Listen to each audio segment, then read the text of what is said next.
The moment I saw that email, my world stopped spinning. But what happened next changed everything forever. My name is Serena Harlow. I'm 29 years old, 5 months pregnant, and until 3 days ago, I thought I had the perfect marriage. I was wrong. Let me tell you how I found out my husband was a lying cheat, and how I made him pay for it in ways he never saw coming. It started on a Tuesday morning in York. Damien, my husband of 4 years, was packing his suitcase in our bedroom. His movements were quick, nervous, different from his usual calm self. "Where did you say you were going again?" I asked, rubbing my growing belly. He didn't look at me. "Manchester. Big client meeting, could take 3 or 4 days."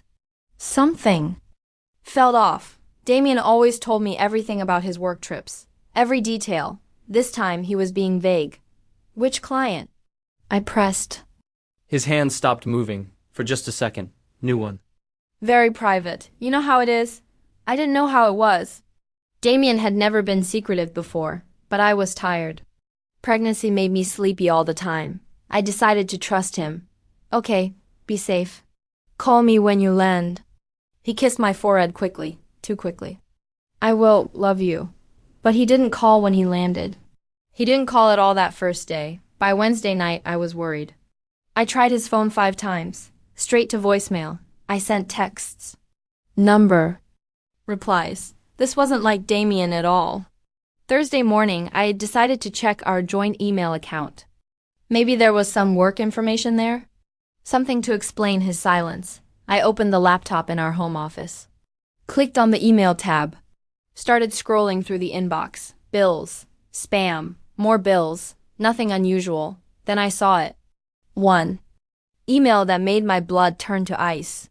The subject line read, "Thank you for booking Ocean Pearl Resort, Maldives, guests, Damien Ashford and Lyra Davenport." My hands started shaking. Lyra Davenport. I knew that name. Damien's ex-girlfriend from university. The one he said he never spoke to anymore. The one he said meant nothing to him. I clicked on the email with trembling fingers.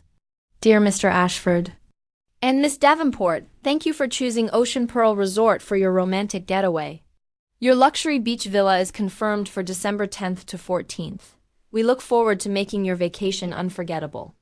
The words blurred as tears filled my eyes. December 10th, that was yesterday.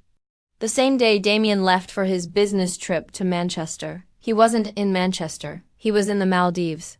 With her, I sat there staring at the screen, feeling like someone had reached into my chest and ripped out my heart. The baby kicked inside me as if sensing my pain.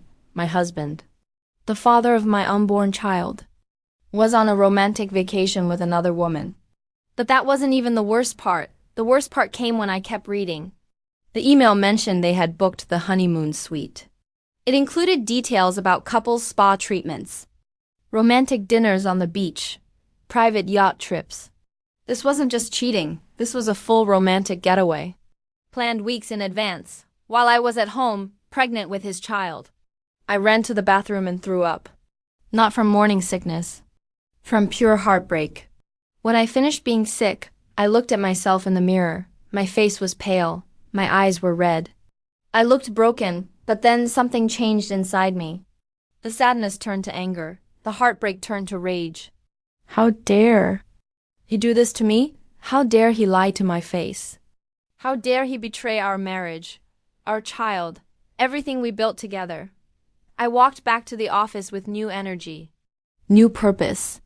If Damien thought he could fool me and get away with it, he was about to learn how wrong he was. I opened my laptop. Again, this time I wasn't looking for answers. I was looking for weapons. See, there's something Damien never knew about me. Something I never told him because I thought I'd never need it. Before we got married, my father made me promise something. "Serena," he said, "never put everything in a man's name. Keep some power for yourself, just in case." I thought Dad was being old-fashioned, paranoid. I was in love. I trusted Damien completely, but I made that promise. And I'm so glad I did. Over the years, as our marriage seemed perfect, I had gradually signed over properties to Damien. The house we lived in, the coffee shop I owned, some investments. It seemed romantic at the time, showing him I trusted him completely. What Damien didn't know was that I kept copies of everything. Every document, every deed, every contract. And what he really didn't know was that I had become very good friends with my lawyer, Zoe Chen, over the years. We had coffee once a month. She knew everything about my finances. I picked up my phone and called Zoe. Serena, is everything okay? You sound upset. Zoe, I need your help. How quickly can we reverse some property transfers? There was a pause. What happened? I told her everything. The fake business trip. The email. The Maldives, Lyra. Zoe's voice turned cold and professional. How much time do we have? He's gone until Sunday. 3 more days. That's enough. Meet me at the office in 1 hour. Bring all your documents. I spent the next hour gathering everything. Marriage certificate, property deeds, business papers, bank statements, investment records. The funny thing was, Damien had always been lazy about paperwork. He signed things I put in front of him without reading them carefully. He trusted me to handle the boring legal stuff. That trust was about to cost him everything. At Zoe's office, I learned something that shocked me. Serena, did you know that legally, you still own 60% of everything? My mouth fell open. What? Look at these documents. When you transferred the properties to joint ownership, you kept majority shares. Damien only owns 40%. You can take back control of everything with 24 hours notice. I stared at her. I can take it all back. All of it. The house. The shop. The investments. Everything. It's all legal. All documented. For the first time in 2 days, I smiled. Do it. The next 48 hours were a blur of paperwork and phone calls. By Friday afternoon, I legally owned our house again, 100%. By Friday evening, the coffee shop was back in my name only. By Saturday morning, all our joint investments were transferred to accounts only I could access. Damien had no idea. He was probably sipping cocktails on a beach with Lyra, thinking his wife was at home missing him. But I wasn't done yet. Saturday afternoon, I called a locksmith. I need all the locks changed on my house, today. That'll cost extra for weekend service. I don't care what it costs. By Saturday evening, Damien's keys wouldn't work on our house anymore, because it wasn't our house. It was my house. Then I started packing his things, not carefully. Not lovingly. I threw everything into garbage bags and boxes. His clothes, his books, his precious golf clubs. His collection of vintage watches. Everything went into bags and boxes, which went straight to the front yard. But I saved the best surprise for last. Sunday morning, I woke up early. Damien's flight landed at 3 p.m. I wanted everything ready. I put on my best dress. Did my hair, put on makeup. I wanted to look powerful when I faced him. Then I sat in the living room and waited. At 3:47 p.m., I heard a car door slam outside. At 3:48 p.m., I heard Damien's key trying to fit in the front door lock. At 3:49 p.m., I heard him swearing as his key wouldn't work. At 3:50 p.m., he started banging on the door. Serena, open up, my key isn't working. I walked slowly to the door, took a deep breath, opened it just wide enough for him to see my face. He looked tan, relaxed, happy. He looked like a man who just spent 4 days cheating on his pregnant wife. Hi, Damien, how was Manchester? His face went white. Something in my voice told him I knew. Serena, I can explain. Can you? Can you explain why I found an email confirmation for your romantic vacation to the Maldives with Lyra Davenport? His mouth opened and closed like a fish. No words came out. Can you explain why you lied to my face while I'm carrying your child? Serena, please. Can you explain why you thought I was stupid enough to believe your lies? He tried to step forward. I blocked the doorway. Let me in. We need to talk about this. No, I said calmly. You need to collect your things from the front yard and leave. What do you mean, front yard? I stepped back and pointed. His face turned even whiter when he saw all his belongings scattered across the lawn. You can't be serious. Dead serious. He stared at the bags and boxes for a long moment.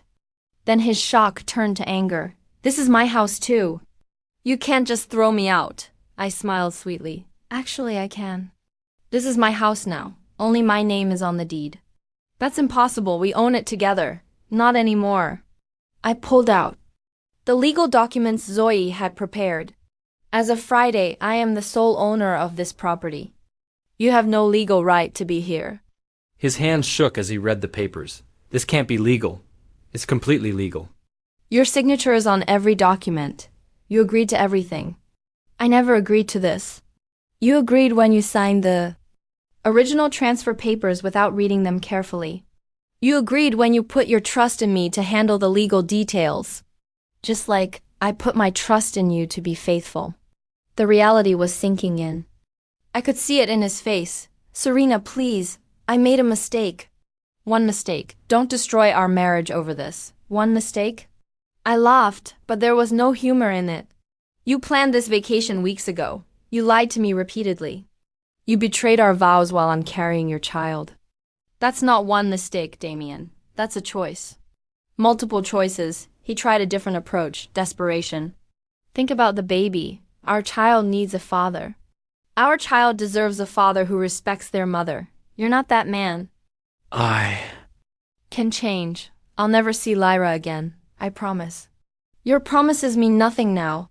He stood there for a moment staring at me. Then his desperation turned back to anger. Fine. Fine. But I'm taking my car. And I want the papers for my half of the coffee shop. I had been waiting for this moment. The moment he would try to claim what he thought was his. You mean my car? And my coffee shop? What are you talking about? The car is in my name. Check. Again, I handed him another set of documents. His face went from white to red as he read. The car was purchased with money from my business account. I have receipts. According to the law, it belongs to me. And the coffee shop has been in my name only since Friday. You signed away your shares when you signed the property transfer. Documents, you should really read things more carefully. He looked like he was about to explode. You can't take everything. I didn't take anything. I took back what was mine. I'll sue you. I'll take you to court. Please do. I'll be waiting with my lawyer. She's very good. She enjoys explaining to a judge how you committed adultery while your wife was pregnant, then tried to steal her property. Damien stared at me for a long moment. I could see him trying to find another angle. Another argument. There wasn't one. Finally, he started loading his things into a taxi he'd called. Box after box, bag after bag. All his possessions reduced to garbage bags on a front lawn. As he loaded the last box, he turned to me one more time. This isn't over, Serena. Yes, it is. He got in the taxi and drove away. I watched until the car disappeared around the corner. Then I closed the door, walked to the living room, and sat down. For the first time in 4 days, I was completely alone. And completely at peace. But the story doesn't end there. 2 weeks. Later, I got a phone call from an unknown number. Is this Serena Ashford? It's Serena Harlow now. Who is this? This is Detective Mills with York Police. We have a complaint filed against you by a Damien Ashford. He claims you stole his property and changed the locks on his house illegally. I sighed. I'll be right down to the station with my lawyer. An hour later, Zoe and I sat across from Detective Mills, who looked tired and annoyed. Mrs. Harlow, your ex-husband claims you illegally took his house, his car, and his business. Ex-husband? I smiled. We're not divorced yet. But I suppose we will be soon. Zoe slid a folder across the desk. Detective, these are all the legal documents showing that Mrs. Harlow is the rightful owner of all the property in question. Everything was transferred legally, with proper documentation and signatures. Detective Mills flipped through the papers. His annoyed expression slowly changed to understanding. So Mr. Ashford signed away his rights to these properties? Willingly.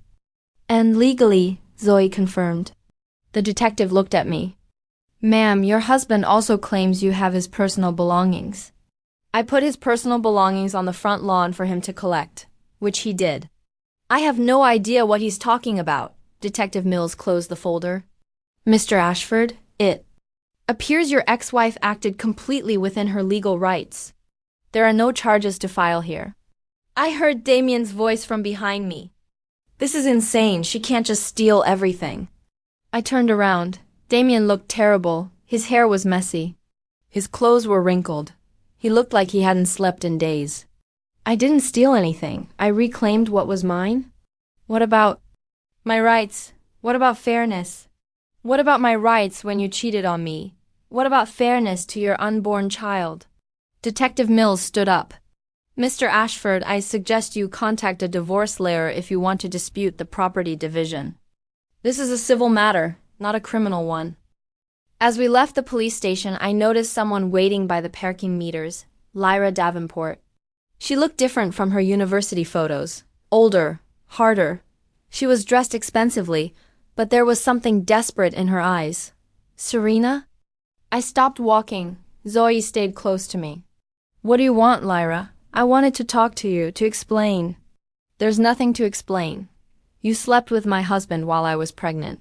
What's to explain? It wasn't like that. Damien told me. You two were separated. He said the marriage was over. I almost laughed. And you believed him? He showed me apartment listings, said he was moving out. He said you were just staying together until the baby was born. Did he mention that he was lying? Lyra's confidence cracked a little. I didn't know about the baby at first, he told me later. And you stayed with him anyway. She didn't answer. Let me ask you something, Lyra. Are you still with Damien now? Her face flushed red. That's none of your business. I'll take that as a no. I started walking toward my car. She followed. Wait, I need to tell you something. What? Damien. He's been calling me, texting constantly. He wants to move in with me. He says he has nowhere else to go. And I told him no, I'm not interested anymore. I stopped walking and looked at her directly. Why are you telling me this? Because I thought you should know. He's not doing well. He's been staying in cheap motels. He lost his job because he lied about the business trip. He's broken. I felt the baby kick inside me. A reminder of what really mattered. Lyra, I don't care where Damien is staying. I don't care if he's broken. I don't care if he's suffering. He made his choices. But don't you feel sorry for him at all? I looked at this woman who had helped destroy my marriage. This woman who was now trying to make me feel guilty for the consequences of my husband's actions. No, I said simply. I don't. I got in my car and drove home, to my house, my beautiful, peaceful, Damien-free house. That evening I got one last phone call. Serena, it's me. Damien's voice was quiet, defeated. What do you want? I wanted to say I'm sorry for everything. You were right to do what you did. I said nothing. Lyra won't take me back. Says she was only interested because she thought I had money. Now that I have nothing. Now you know how it feels to be used. I know I have no right to ask, but is there any chance we could try again? For the baby? I put my hand on my belly. Our child was growing stronger every day. Damien, I want you to listen very carefully. You are going to be a father. That means you have responsibilities to this child. But you and I are done. Forever. Serena, you will pay child support. You will be allowed supervised visits when the baby is old enough. But you will never, ever be part of my life again. Please, goodbye, Damien. I hung up the phone and blocked his number. 3 months after our confrontation at the police station, something unexpected happened that changed everything again. I was at the coffee shop, checking the morning receipts, when my manager Emma rushed over to me. Serena, you need to see this. She handed me her phone with a local news website. Open. The headline made my heart race. Local business owner arrested for insurance fraud. Below was a photo of Damien being led away in handcuffs. I read the article quickly. Apparently, after losing everything, Damien had tried to start a new business. With money he didn't have. When that failed, he'd attempted to claim insurance on equipment that never existed. The police had been investigating for weeks. Oh my God, Emma whispered. Isn't that your ex-husband? I nodded, still reading. The article mentioned that Damien was facing up to 5 years in prison if convicted. Part of me felt sorry for him. But a bigger part of me felt vindicated. This was who he really was, a man who would lie and cheat when things got difficult. 2 hours later, my phone rang. Unknown number again. Serena? It's Denise Ashford, Damien's mother. I hadn't spoken to her since the separation. Hello, Mrs. Ashford. I suppose you've seen the news. Yes. There was a long pause. I owe you an apology. That surprised me. What for? When Damien first told us about the separation, he made it sound like it was your fault. Said you were being unreasonable. That you'd stolen his property out. Of spite, I said nothing. But after this arrest, and talking to some mutual friends, I know the truth now. About the cheating, about the lies. Her voice cracked slightly. I'm so sorry, dear. You didn't deserve any of this. Especially not while you were pregnant. Thank you for saying that. How is the baby? She's perfect. Her name is Elena. Elena, that's beautiful. Another pause. I don't suppose, would you ever let us meet her? My husband and I. We know we have no right to ask, but she's our granddaughter.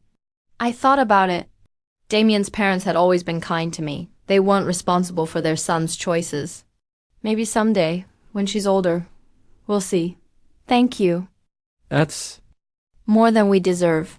After hanging up, I realized something had shifted inside me. The anger was finally fading. Not because Damien was in trouble, but because the truth was finally out. Everyone could see who he really was. Damien was sentenced to 3 years in prison. I felt nothing, no satisfaction, no sadness. Just empty relief that it was finally over. 3 months later, I gave birth to a beautiful baby girl. I named her Elena, which means bright light, because that's what she is. The bright light that came from the darkness of my marriage. Damien is serving his sentence at a minimum security prison 2 hours away. He's allowed to write letters to Elena, which I keep for when she's old enough to decide if she wants to read them. He won't be eligible for a parole for another 2 years. The coffee shop is thriving beyond my wildest dreams. Word got out about my story, and people started coming just to support me. Business doubled in 6 months. I hired 3 new employees and opened a second location. The house is peaceful and full of love. I've redecorated completely. New paint, new furniture, new memories. Sometimes people ask me if I feel bad about taking everything from Damien. If I think I was too harsh. My answer is always the same. I didn't take anything from him. I took back what was mine. What I had worked for, what I had earned. Damien took something from me that I can never get back. My trust, my faith in love. My belief that marriage meant something. But you know what? I'm better off without those things if they were built on lies. I'm stronger now, smarter, more careful. And I have Elena, my bright light. She's 6 months old now. She smiles when she sees me. She laughs when I sing to her. She sleeps peacefully in her crib, safe and loved. She grew up knowing that her mother is a woman who doesn't accept betrayal, who fights for what's right, who never settles for less than she deserves. That's a better lesson than any marriage could have taught her. Recently, I started dating again, nothing serious. Just coffee dates and dinners out. It feels good to remember that not all men are like Damien. There's a man named Robert who owns a bookshop down the street from my coffee shop. He's kind, honest, and patient. He knows my whole story and doesn't judge me for it. You're not broken, he told me last week. You're battle-tested. I like that. Elena loves him too. She giggles when he makes funny faces at her. I'm not ready for anything serious. Yet. But for the first time in years, I can imagine trusting someone again. Someday. As for Damien, I heard through mutual friends that he spends his time in prison writing letters. Not just to Elena, but to me. Letters I'll never read. his mother. Visits him sometimes. She says he talks about how sorry he is. How much he regrets everything. Too little, too late. The funny thing is, he could have had it all. A loving wife. A beautiful daughter. A successful business. A comfortable home. Instead, he chose a week in the Maldives with a woman who never really wanted him. Now I have everything, and he has nothing but time to think about his mistakes. That's not revenge. That's justice. And sometimes justice tastes sweeter than revenge ever could. I have my own path now, my own life, my own happy ending. And it's more beautiful than any fairy tale I ever imagined. They say revenge is a dish best served cold. But I learned that taking back what's rightfully yours isn't revenge at all. It's just good business.